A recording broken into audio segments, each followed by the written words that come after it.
জন্মদিন মানেই তো আসলে হয় যে একটা বছর চলে গেল জীবন থেকে। সো এটাকে খুব বেশি ঘটা করে সেলিব্রেট করাটা আমার কাছে একটু কেমন মনে হয় যে অনেক নায়িকারা তাদের জন্মদিন খুব ঘটা করে পালন করে, অনুষ্ঠান করে পালন করে, আপনাকে খুব সাদামাটা ভাবে উদযাপন করতে দেখা যায়। তো আপনি কেন, কি কারণে আপনি ছোট পরিসরে করেন? খুব সুন্দর প্রশ্ন করেছেন ভাই। আমি বরাবরই আসলে কখনোই জন্মদিন খুব ঘটা করে পালন করা হয় না, একদমই হয়তো ঘরোয়া ভাবে, হয়তো বাবা মার সাথে বা আমার ছেলের সাথে বা একদমই নিজেদের মতো করে পালন করি।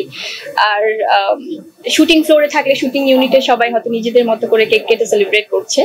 তো আমার আসলে কখনোই আমার কাছে মনে হয় কি, হ্যাঁ কখনো না কখনো তো হয়তো ঘটা করে পালন করা হবে যেখানে আমি ইন্ডাস্ট্রির সবাইকে পাবো। তো আছে না অনেক সময় সবাইকে হয়তো একসাথে করতে পারছি কিনা, বা কেউ মন খারাপ করছে কিনা, কেউ থাকতে পারছে কেউ পারছে না, অনেকে হয়তো ব্যস্ত, বা তো ওইসব কারণে আসলে আমার কাছে মনে হয় যেদিন সবাইকে একসাথে করতে পারবো তখন হয়তো ওরকম করে প্ল্যান করবো। আর জন্মদিন মানেই তো আসলে হয় যে একটা বছর চলে গেল জীবন থেকে। সো এটাকে খুব বেশি ঘটা করে সেলিব্রেট করাটা আমার কাছে একটু কেমন মনে হয়। সো ইনশাল্লাহ হয়তো কখনো না কখনো ঘটা করে পালন করা হবে। আপনার সবচেয়ে শ্রেষ্ঠ উপহার কি ছিল?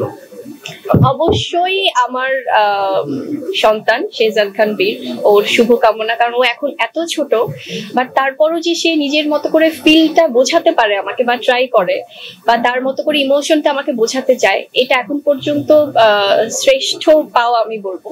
আর এছাড়াও আমার জন্মদিনে যেভাবে আমার শুভাকাঙ্ক্ষী বা আমার চলচ্চিত্র পরিচালক, প্রযোজক, আমার সহশিল্পী, আপনারা সাংবাদিকরা যেভাবে আমাকে ভালোবাসা দেন, এর থেকে আসলে বেশি পাওয়া আমার মনে হয় যে এই জীবনে আর দরকার নেই।